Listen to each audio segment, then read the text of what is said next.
La mayoría de las normas de comportamiento que rigen nuestras relaciones sociales en aspectos tan cotidianos como la forma en la que vestimos, la manera de comer o la higiene corporal, pueda que nos parezcan completamente naturales, ya que los interiorizamos muy temprano y se convierten en parte de nuestro ser. Sin embargo, tienen un origen y una historia y derivan de una realidad social y cultural concreta.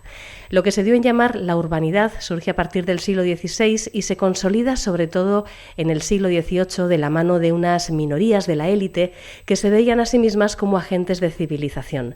Sus usos y costumbres se convirtieron en el canon de la decencia y del buen gusto que había que imitar, cosa que, por cierto, no todo el mundo estaba dispuesto a aceptar, lo que generaría tensiones y resistencias que iban más allá de la habitual dicotomía entre élite y pueblo, entre personas que viven en ámbitos urbanos y rústicos. 11 historiadores se han unido para analizar diferentes aspectos de esta construcción social. El libro se titula Procesos de civilización, culturas de élites, culturas populares, una historia de contrastes y tensiones, siglos XVI-XIX. Uno de sus coordinadores y también coautor es Javier Esteban Ochoa de Eribe, especialista en historia social de los siglos XVIII y XIX, en especial en el ámbito vasco, tema al que ha dedicado su tesis doctoral. Es profesor de Historia Moderna de la UPV y socio de Eusko Ikaskuntza. Hola, Arratsaldeon. Arratsaldeon. Javier, la palabra clave del tema entonces sobre el que vamos a hablar es civilización, un concepto que nos puede parecer muy antiguo, pero que en realidad es bastante más moderno, ¿no?, de lo que podría parecernos. ¿Cuándo surge y con qué significado además? Sí, efectivamente, el concepto de civilización surge a mediados del siglo XVIII. De todos modos, antes de entrar en eso, me gustaría, antes de nada, agradecer vuestra invitación a este programa y la posibilidad de presentar nuestro libro, que además de ser una compilación de textos académicos con todo el rigor que eso conlleva, también puede interesar a un público más general, ¿no? Bueno, volviendo a la civilización, que es el hilo conductor. Como decíamos, yo a mí al principio me sonaba civilización cuando entraba en estos temas como algo antiquísimo, ¿no?, como el antiguo Egipto, la civilización griega, la romana, y sin embargo, como he adelantado, es un término en el sustantivo civilización que surge a mediados del siglo XVIII en diferentes idiomas. Por ejemplo, en 1756, el marqués de Mirabeau, en Francia, quería trascender de una polémica que había en ese momento, una polémica entre el ser y el parecer. Para Mirabeau no solamente servía con parecer civilizado, sino que también había que serlo, había que trascender y había que tener una moralidad, de alguna manera, que justificara estas buenas maneras de comportarse, ¿no?, mediante las obras útiles, mediante la riqueza y la felicidad de la sociedad en general, es decir, en lo que viene a denominarse la ilustración. Al mismo tiempo, la ilustración se proyectaba hacia el futuro, tenía un mensaje esperanzador y tenía un mensaje de progreso de la humanidad. Y en ese sentido, la aparición del término en inglés de la mano del ilustrado escocés Adam Ferguson también se sitúa ahí. Para él, el ser humano había ido evolucionando de alguna manera en diferentes estadios. Entonces, el ser humano empezaría siendo cazador, después pastor, después agricultor y finalmente comerciante. El siglo XVIII sería esa edad dorada del comercio y esa edad donde habían llegado al grado más álgido de la civilización. Sin embargo, hay que afirmar que el término de civilización no solamente fue simplemente aceptado, sino que también generó sus polémicas. Y de hecho, al calor de estas polémicas será cuando muchas veces el propio término se afiance. No sucede solo con la palabra civilización, sucederá también con otros términos a partir de la segunda mitad del siglo XVIII, y por ejemplo, en el caso de España podemos mencionar cómo encontramos la civilización como título de un sainete, de una obra teatral breve, en 1765, precisamente de la mano de uno de los detractores dentro de una polémica literaria en torno a la civilización. La polémica lo que venía a decir era si España estaba o no civilizada, y algunos consideraban que no lo estaba y por lo tanto había que civilizarla. Bien, para defenderse, entre otros, se publica este sainete de la civilización que narra la historia de un marqués que hereda unas tierras que son fértiles, tiene vasallos trabajadores y honestos viviendo en ellas, pero tiene una tacha, y es que toda esta tierra está sin civilizar.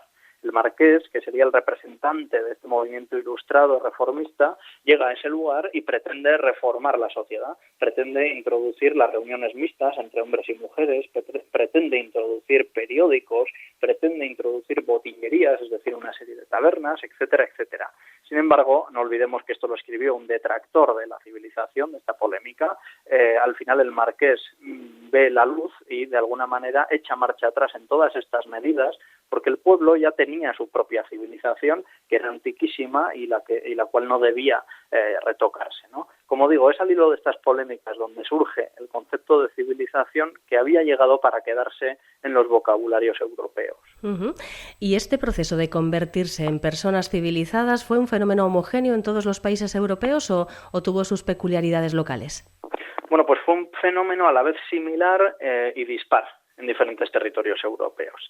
Por ejemplo, por coger un ejemplo muy concreto, masticar.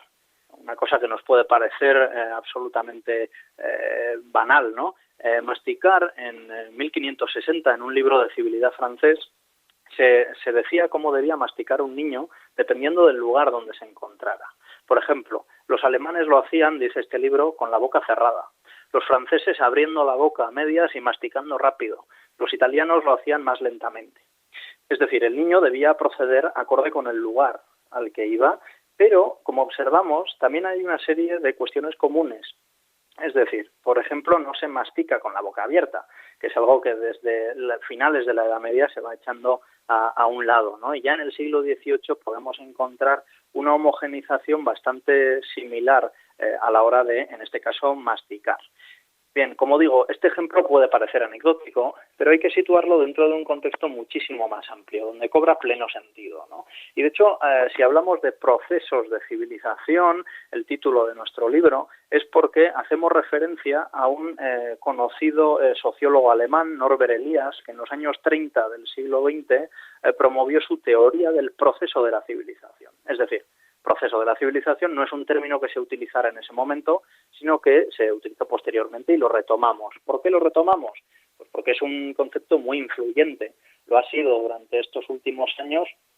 ¿Y por qué lo ha sido? Porque el propio Norbert Elias analizó la civilización como proceso, teniendo como fuente principal estos manuales de comportamiento. He citado masticar, pero no solo masticar se moldea, como has comentado en la introducción, ¿no? También escupir, sonarse los mocos, o otras muchísimas costumbres que Norbert Elias, recopila de los diferentes manuales de comportamiento. ¿Cuál era la lógica de Norbert Elias en el siglo XX? Bueno, él vivía en una sociedad donde la gente se comportaba de determinada manera. Había una serie de impulsos asociados a la ira, a la gula, a actos escatológicos o al apetito sexual que se recogían en la vida privada o no se enseñaban en público, o había que comportarse de determinada manera. Bien, Elías se pregunta por el origen de esto. ¿Es el ser humano por naturaleza así o se ha ido creando en un proceso? Bien, la segunda es la respuesta, ¿no? A lo largo de la historia, como atestiguan estos manuales de comportamiento, las pautas civilizadas se han ido construyendo, y para Elías la corte sería el lugar predilecto donde focalizar este tipo de comportamientos. De ahí viene la palabra cortesía. En la corte, el lugar donde residía el rey, se debía comportar uno de manera especialmente refinada. ¿Por qué? Porque de esta manera, al visitar al rey, se recibirían favores políticos y la manera de comportarse delante del rey sería muy importante. Para el propio Elías, la corte de Versalles sería el paradigma, ¿no?, de todo este proceso. Uh-huh. Estamos hablando de una época que es un amplio momento de transición desde una sociedad dividida en estamentos hacia otra dividida ya en clases sociales, con una movilidad un poquito más fácil que en el anterior régimen. ¿Qué peso tuvieron los distintos actores sociales en esta adquisición de la civilización entendida así? ¿Fue un asunto sobre todo de nobles, de cortesanos, o también la burguesía mercantil? Los altos funcionarios, por ejemplo, fueron impulsores de estos modos, de esta urbanidad civilizadora. Uh-huh. Bueno, la respuesta también es compleja. El propio Norbert Elias planteaba una difusión de la civilización, ¿no? La corte sería el núcleo desde el cual se expande este tipo de procedimiento, y después sería la aristocracia, después la nobleza territorial, descendiendo más en una sociedad jerárquica como esta, serían los grandes burgueses de las grandes ciudades, después las clases medias y para finalizar las clases populares. Este es el modelo canónico. Este es el modelo que nos dejó Norbert Elias. Ahora bien, obviamente han pasado muchos años después de esto y se ha matizado e incluso se ha criticado la obra del propio Norbert Elias. Se afirma que todo no fue tan difusionista, que también hubo focos, como por ejemplo las élites de las ciudades, de ahí viene la palabra urbanidad también, de urbano, que crearon, por así decirlo, dialectos de cortesía, ¿no? Maneras diferentes de entender un tipo de comportamiento civilizado que serían quizás más distendidas que en la corte, donde todo estaría más encorsetado. En cualquiera de los casos me gustaría matizar también ciertos determinismos a los que se les ha abocado a los actores sociales del pasado. Al fin y al cabo, nosotros cuando tratamos con etiquetas como nobleza, burguesía, tenemos que tener mucho cuidado en no darles un contenido preconcebido, ¿vale? La sociología del siglo XIX, muy influenciada por el marxismo, ha volcado en estas simplificaciones de la sociedad pues determinados atributos. En lo que queremos nosotros es trascender de esos atributos y buscar los entornos sociales efectivos en los que se daban determinados cambios. Es decir, no podemos explicar que un noble se comporta de manera noble o que un burgués se comporta de manera burguesa por el mero hecho de serlo. Esto no tendría ninguna lógica, ¿no? Y para ilustrar un poco esto, nos fijamos, entre otras cosas, otra vez voy a dar un pequeño ejemplo, en las élites vascas del siglo XVIII. Unas élites vascas, unas élites vascas concretas que no cuadran bien con ninguna de estas etiquetas, ¿no? Ya que son élites polivalentes. Por un lado, sus actividades laborales irían desde el comercio hasta desempeño de cargos burocráticos, el alto clero, los militares, etcétera, etcétera. De esta manera poblarían diferentes espacios. El espacio local, ocupando cargos locales, también el regional, cargos provinciales, también se situarían en Madrid o en Sevilla o en Cádiz o en América. Y la formación de estas élites también les llevaría por Francia o por los centros más elitistas, educativamente hablando, de la propia monarquía. Como conclusión, estas élites configurarían un espacio a lo largo de la monarquía española en el siglo XVIII mediante unas redes sociales especialmente abiertas a las novedades económicas, políticas, sociales, culturales, es decir, a la Ilustración, y no es casual que sean precisamente estas élites las que funden la Real Sociedad Vascongada de Amigos del País. Que sería aquí en el País Vasco quizás la expresión más notable de ese movimiento civilizador. ¿Qué influencia tuvieron? Claro, efectivamente la Real Sociedad Vascongada debe incluirse dentro del fenómeno de la Ilustración, que es un fenómeno europeo general, y en sus propios estatutos ya incidían los amigos del país en que se quería cultivar el gusto por las ciencias, las bellas letras, las artes, desterrar la ignorancia, el ocio y sus funestas consecuencias, y lo que más nos interesa aquí, corregir y pulir las costumbres, gustos y comportamientos de la nación vascongada. Bueno, ¿qué hay detrás de esta nación vascongada? Pues una vez más vamos a ir a un ejemplo concreto que yo creo que nos puede ilustrar mucho mejor que algunas formulaciones teóricas, ¿no? Nos situamos en 1764, en esta época de polémicas civilizacionales, cuando el conde de Peñaflorida, el fundador de la Real Sociedad Vascongada, escribe una ópera cómica en euskera y en castellano titulada El borracho burlado, que es bastante conocida también por aquí. Bueno, simplemente la historia narra las aventuras de Chantón Garrote. Chantón Garrote es, por decirlo rápidamente, el borracho del pueblo, al que se encuentran un día tirado en la calle después de una noche de excesos etílicos y le llevan a la alcoba de un marqués local que se encontraba de viaje en ese momento. De ahí en adelante lo que le harán pensar es que se ha transformado en el marqués de la localidad y de ahí se darán una serie de contrastes que terminarán generando una serie de situaciones cómicas en los espectadores, ¿no? Bueno, finalmente Chantón Garrote que reconocerá sus errores y dirá que se va a reformar, que ya no va a beber, que va a trabajar, etcétera. Bien, Deberíamos ser cautos con este tipo de testimonio. ¿Por qué? Porque si lo tomamos al pie de la letra, podríamos pensar en estos amigos del país promoviendo este tipo de obra, y además en euskera, podemos pensar que se dirigiría a un público más popular, queriendo reformar, ¿no? Queriendo reformar los gustos, las costumbres, los comportamientos de la nación vascongada, como decían ellos. Bueno, vamos un poco más allá. Vemos como en esta obra de teatro el público no era ni mucho menos popular, sino que eran las propias élites pertenecientes a la Real Sociedad Vascongada, y además se representa a puerta cerrada dentro del Ayuntamiento de Vergara, por ejemplo. ¿Qué quiere decirnos esto? Bueno, pues que era una obra de teatro creada por las élites y para las élites. Y a pesar de que los caballeritos quisieran pulir a la nación vascongada, el pulimiento sería diferente también dependiendo del lugar que ocupara cada uno dentro de la sociedad. Qué curioso. Bueno, un aspecto muy interesante que se analiza en el libro es la manera como se formaba y se difundía el buen gusto entre las élites. En una época con limitados medios de comunicación y de contacto, bueno, cómo se transmitían y se incorporaban estos nuevos criterios de urbanidad. Bueno, ya mencionabas esos manuales, ¿no?, que debían circular. Claro, efectivamente los manuales son uno de ellos. Hay muchísimas maneras. Tenemos los manuales, tenemos las obras de teatro, que acabo de mencionar, la prensa periódica. También nosotros, como historiadores, vamos buscando en archivos inventarios de bienes para ver quién tiene qué material, cartas personales, pleitos, pero también nos ha interesado especialmente incidir en lo que llamamos cultura material, es decir, qué tipo de casas habitaba la gente, por qué se mandan construir determinado tipo de viviendas. En ese sentido, los artículos de Caroline de Mao y Natalia González son bastante esclarecedores, ¿no?, en el libro. Y también hay otro tipo de cultura inmaterial. Por ejemplo, la analizada por Carolina Queipo del Conservatorio Superior de Vigo, que es el gusto musical. Es un tema que se ha desatendido en el tema de la civilización. ¿Qué música se considera civilizada, ¿no?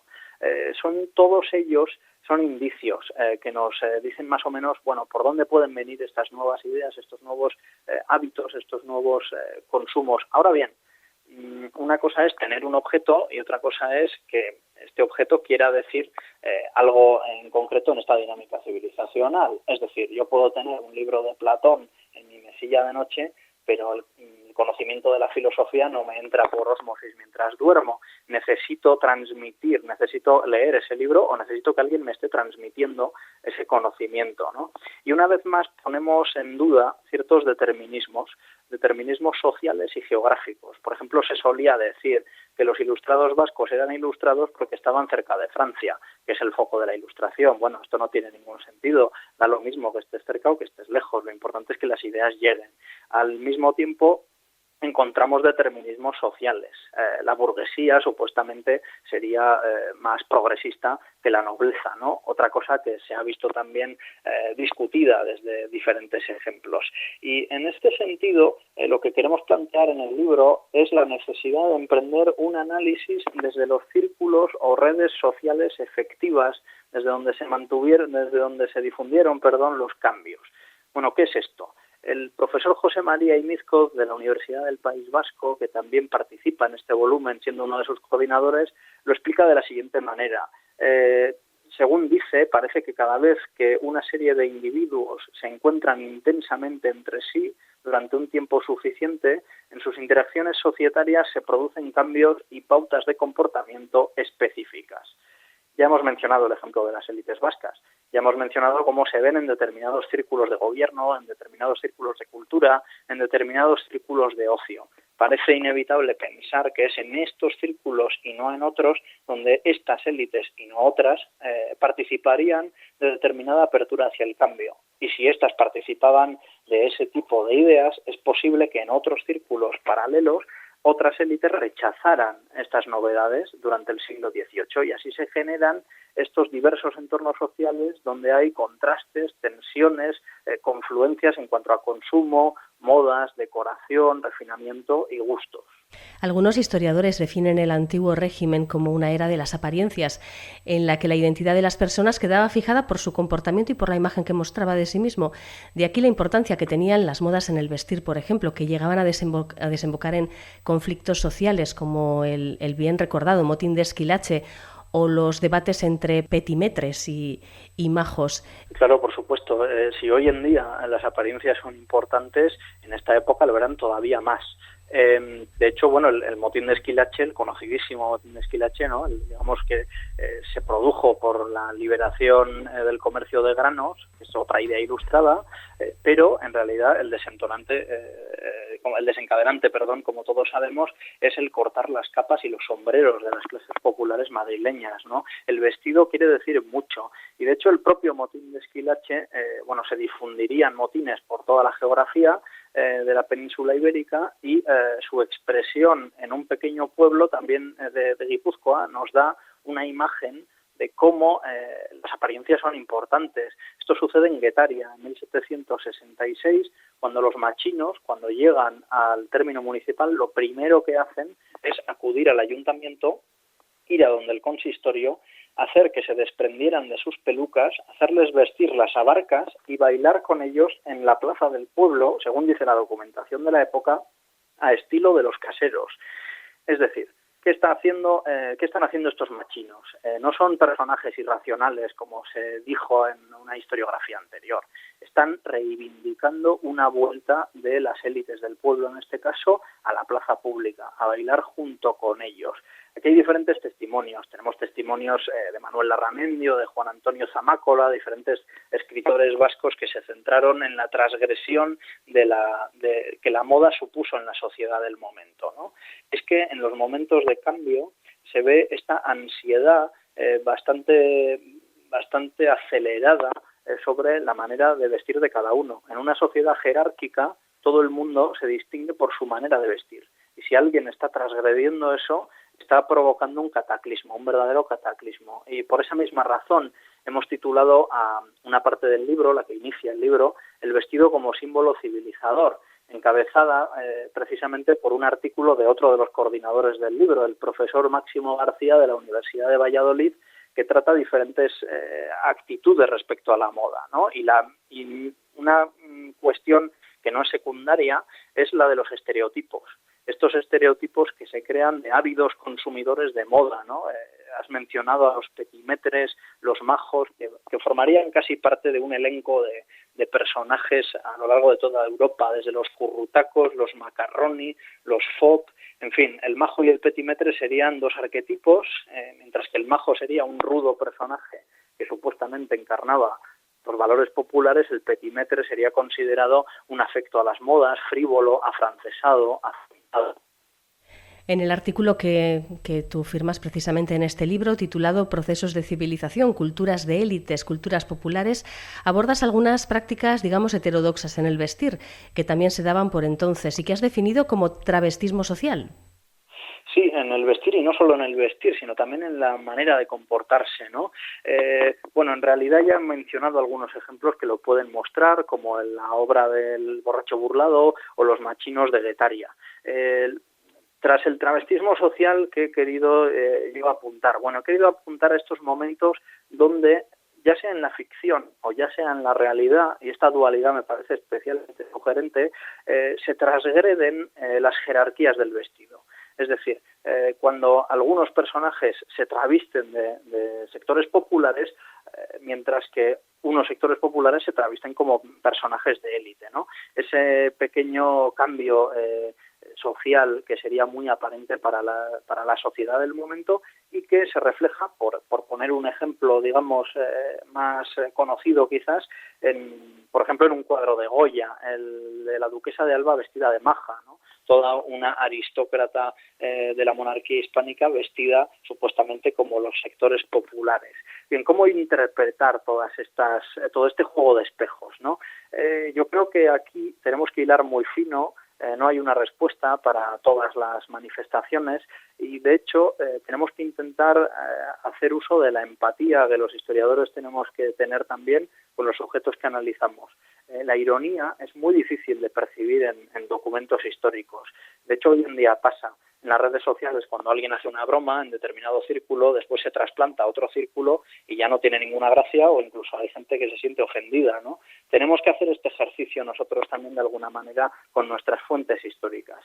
Y el objetivo que tenía yo a la hora de tildar a estos actos de transgresión como travestismo social era resaltar precisamente ese juego de espejos y tratar de llegar a ese contexto preciso, ¿no? Una vez más, El borracho burlado, esta obra de teatro, si leyéramos solo el mensaje, como he dicho antes, la letra del mensaje, pensaríamos en unas élites que quieren reformar al vulgo, y sin embargo, si vemos cómo se desempeña todo esto, quizás el personaje a quien se quisiera criticar no iría vestido con unos harapos baratos, sino que iría a esta obra de teatro pues con su levita y con su peluca tan típicas del siglo XVIII. Sí, sí.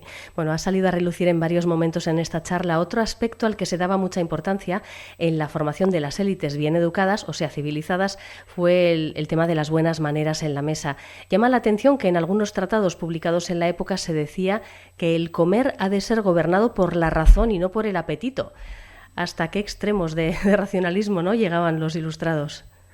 Sí, aquí tenemos la suerte de contar con nosotros a una experta en esta materia, que es María de los Ángeles Pérez Samuel, de la Universidad de Barcelona, que da un repaso a los diferentes tratados, ¿no?, sobre las buenas maneras en la mesa, que es una cuestión que incluso desborda la propia Ilustración. No solamente los ilustrados se preocupan de esto. De hecho, la propia profesora Samper subraya cómo debemos tomar conciencia de que el comportamiento en la mesa puede llegar a alcanzar un alto nivel de ritualización simbólica, solo normalizado por nosotros tras un larguísimo proceso histórico, ¿no? Lo que decíamos desde el principio en esta entrevista. ¿Cómo podemos entender esto? Bueno, pues cualquier oyente puede pensar en lo que le suscita el hecho de que alguien coma con las manos. A mucha gente probablemente le parecerá repugnante, pero ni para otras culturas es repugnante ni es algo que sea necesariamente antihigiénico, ¿no? Y sin embargo sí que nos produce cierta repugnancia.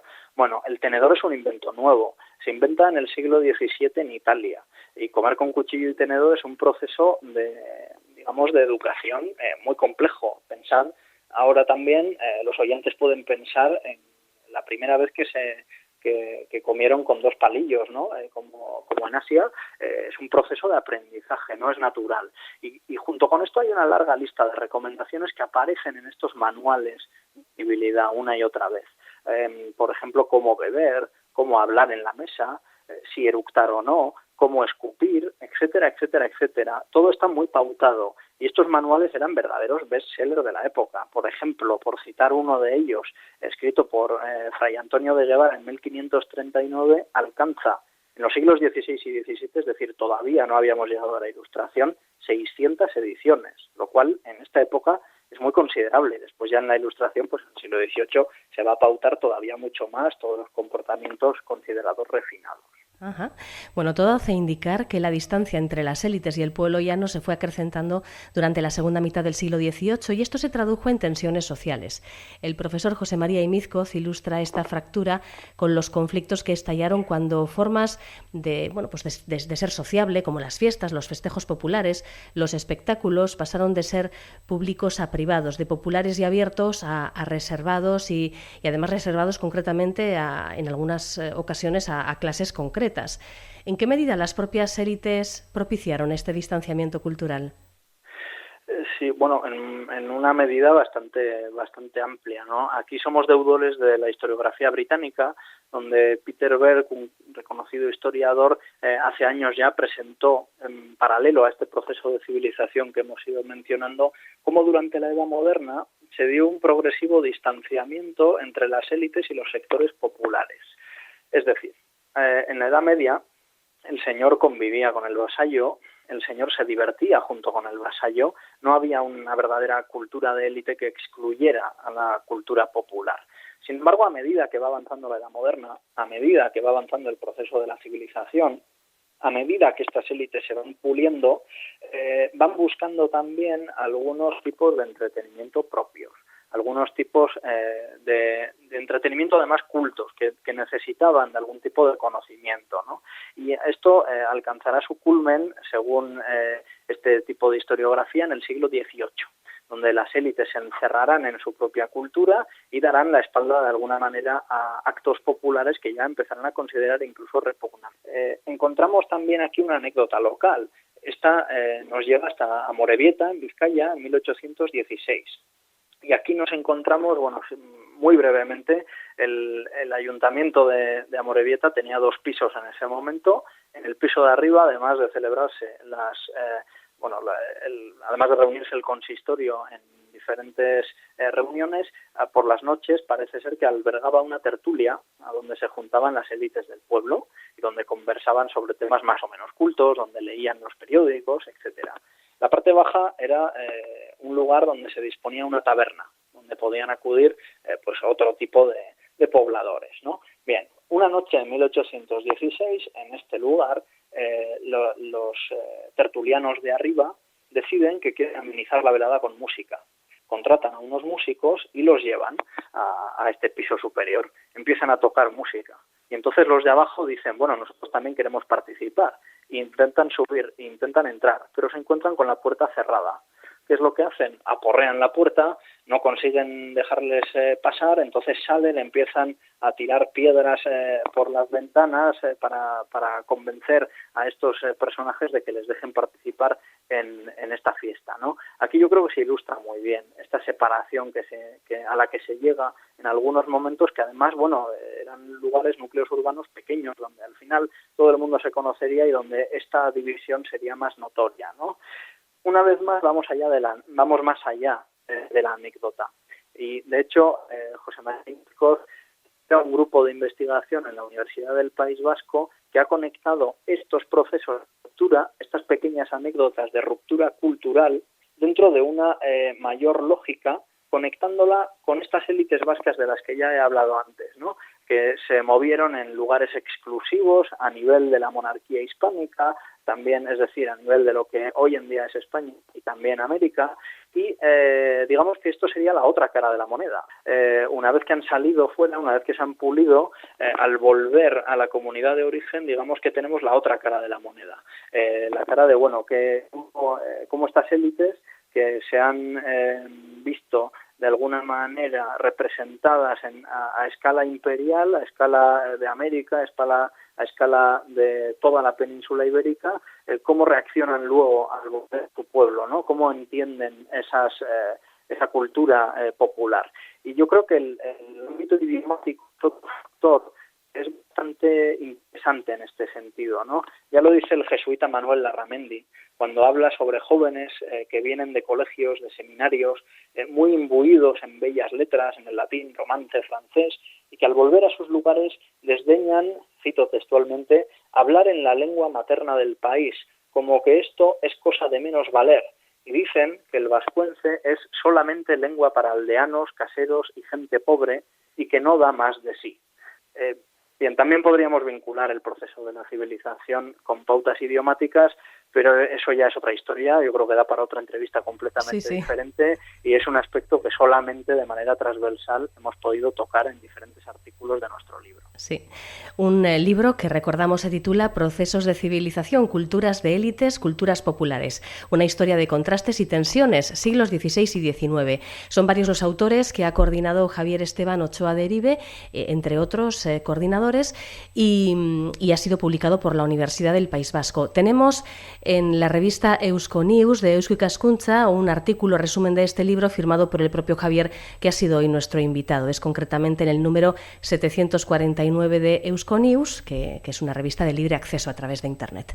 Muy bien, Javier, pues gracias por este tiempo y bueno, ya nos contarás si sale otro libro de esto último que nos has aportado. Gracias. Nada, muchísimas gracias.